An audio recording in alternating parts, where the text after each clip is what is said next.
So, after all this testing, let's go ahead and go over your results. Sounds great. What we have here is what we call an audiogram.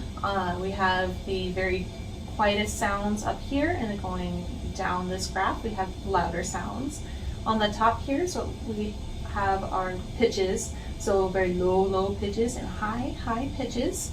Up at the top, we consider this range up here to be normal, which I'm sure with your previous hearing tests and getting hearing aids, you know that you don't have normal hearing. Yeah. So with that, we look to see, and you've got some pretty substantial loss. And going from that, when we tested with words, with the word test, when they got quieter, this was just a check to make sure that these results with those beeps were accurate, and if they were.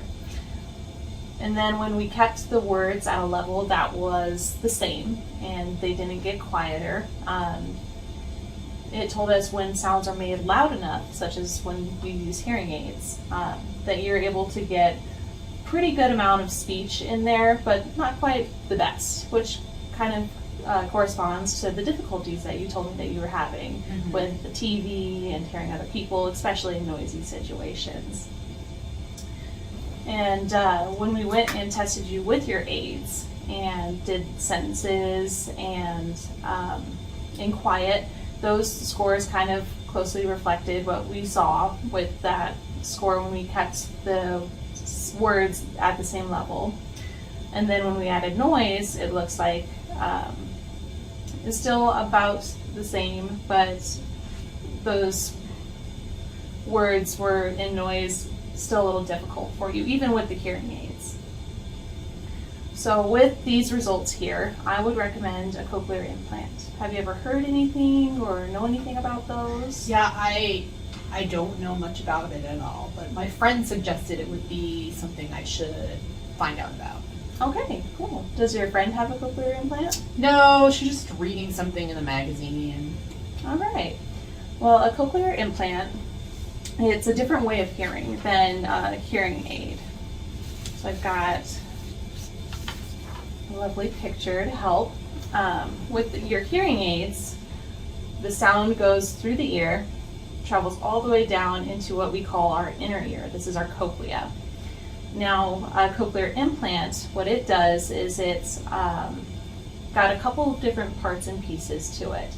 The cochlear implant goes into the cochlea, and it has an electrode array that uses electricity to speak with your neurons, which then travel up to your brain. So this is an example of what it might look like, and this is that part I was talking to you about with the electrode array. And this inside part does require surgery, but it has a magnet which goes to the outside magnet, where there's a processor and usually an ear hook, which is kind of similar to what you've been using with a hearing aid. So it's a different way of hearing, but from research we know that a lot of people, especially with the same kind of scenario that you're in, have a lot of success. Questions?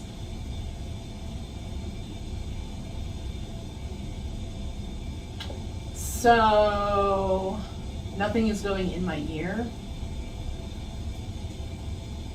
Not necessarily. Not on the ear that you see out here. The cochlear implant will go into what we call your inner ear, into that cochlea, and then there's an outside part that it's hooked on by a magnet. So there's an internal magnet, and this part is all on the inside, so nobody would see that.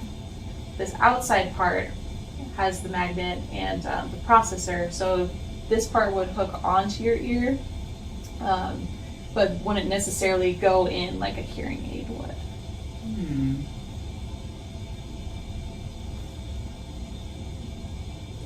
So then, how does the outside part work with the inside part if I don't see this part but only see this part? Can you explain how that works? Yeah, that's a good question. I would ask the same thing. So how it works is this outside part, that's where the brains of the operation is. So the outside part takes the sound and it transmits it through a frequency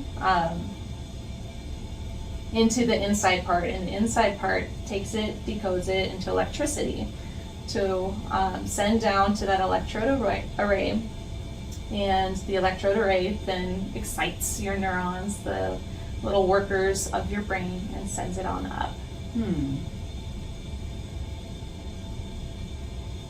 Sounds really complicated. So,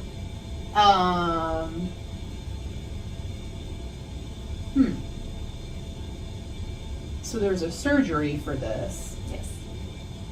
Do we do the surgery here? No, that would be done by somebody else. I've got a couple of good people that I can recommend to you. And usually after the surgery, you would come back to see me because we don't have you activated right away. So you'll have the surgery, we'll put the inside part on, and then about a week or so after, you come back to see me and we put that outside part on. Oh. And,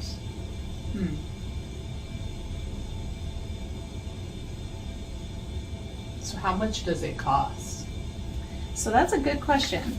With Medicare, you do have prepared. Well, you would be.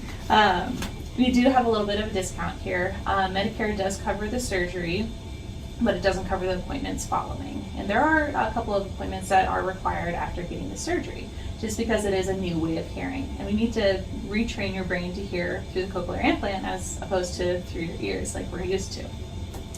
So the surgery is covered under Medicare. The initial activation, that one's about $200 or so for Medicare, and then follow-up appointments are about $100 each. Oh, so how many follow-up appointments would I need? So typically, after you're implanted, we want to see you back after a week to get that activated, to get this outside part all set up for you. And then we have a 1-month follow-up, a 3-month follow-up, and then a 6-month follow-up, and then just annually to check in and see how you're doing. Okay. Sounds like a lot, but I definitely am not doing well with these hearing aids. How well will I do with this implant? So that I can't answer. That's a great question, and if I knew that, I could tell you. But with cochlear implant surgery and any surgery, you can't predict how well somebody will do. But we do know from research that a lot of people do really, really well. And it does take work. It's a new way of hearing, just like if you were learning how to ice skate or rollerblade or ride a bike for the first time. It takes some time to learn how to do this. So you have to go through and practice through, I've got awesome resources, what we call an oral rehabilitation program, and it gives you sets of exercises that you can work with somebody you are close with, what we call a communication partner. And we also have wonderful resources offered to us through Cochlear. That's the company that we work for. That'll help you listen to music, talk on the phone, and we can even connect you with other people who have been implanted before. Oh, that would be really cool, because I don't know anybody. Huh. Okay. So, if I want to do this, what's the next step? Next step, I would refer you over to a doctor because they have to get you checked out first. I can see what your hearing looks like here, but they need to look at all the medical aspects inside this cochlea. Everyone's a little bit different. Some people are bigger than others and smaller, so usually that involves some sort of CT scan just to make sure that everything's pretty operable in there and there's no red flags that could prevent you from having the surgery. Okay.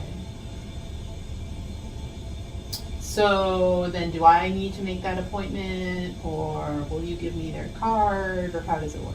Yeah, I've got a list of cards up at the front desk that I can give you. I've recommended surgeons that I work very closely with, but you're welcome to go anywhere in network or that you prefer.